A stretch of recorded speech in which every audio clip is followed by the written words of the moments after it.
ba kayo? Dahil ito na, nakaset up na ang ating Kitchen Terrogate. Naku, ano ba to? Sige na, umupo na po kayo. Kitchen Terrogate. Welcome to Kitchen Terrogate!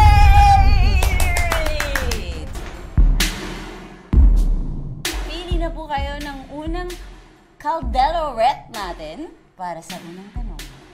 Ito na. Ito. Buksan niyo po. Isaw!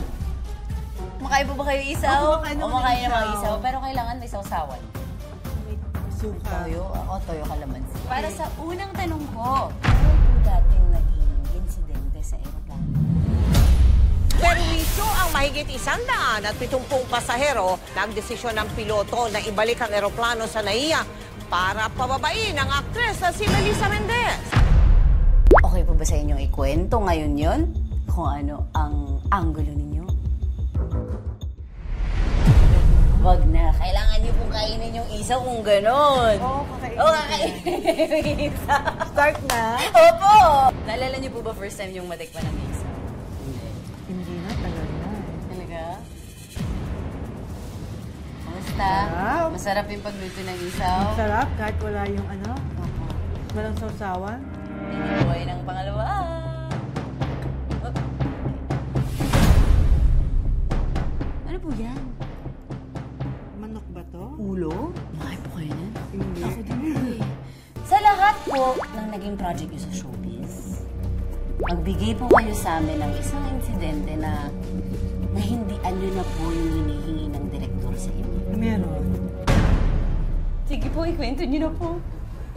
May ginagawa akong pelikula no na kailangan kong mag-bed scene. Oh, Magpapakita ng flesh. sa harap po. Sa harapan. Oh. Sabi ko, hindi ko kaya. Kasi mga kapatid ko noon, maliliit pa, nag-aaral pa sila. Ayokong mangyari sa kanila yung pagtatawanan sila, ibubuli sila ng ate niya, Bold Star. Ilan taon po kayo nun?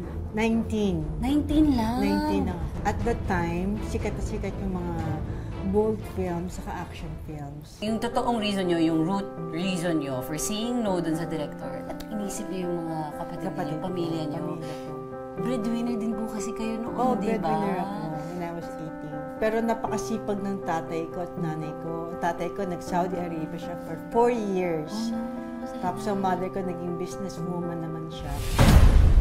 Ay, paano ba ito kainin? Paano ba kainin yung ulo? Hindi ko rin alam. Yung balat lang ba? Yung aanohin? Buo? Good luck! Kinain talaga ni Mikey. Bilib ako sa'yo. Uy, masarap naman. Manok pa rin naman siya. Last 2! Hindi po kayo next!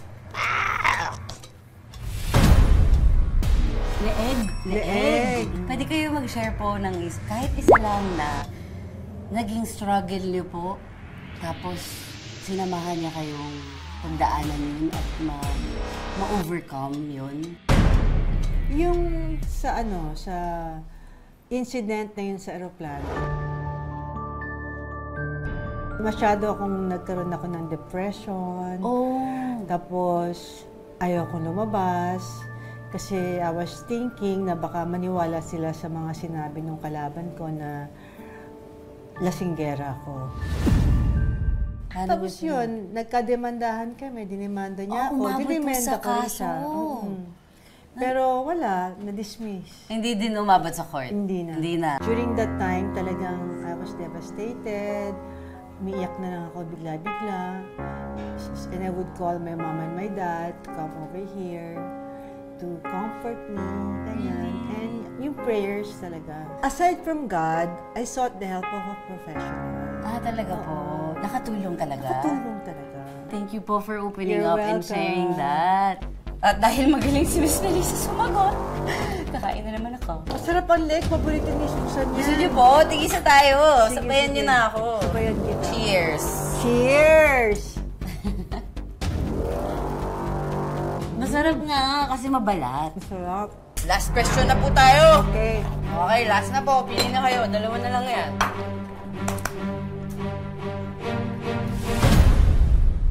Puwet! Puwet!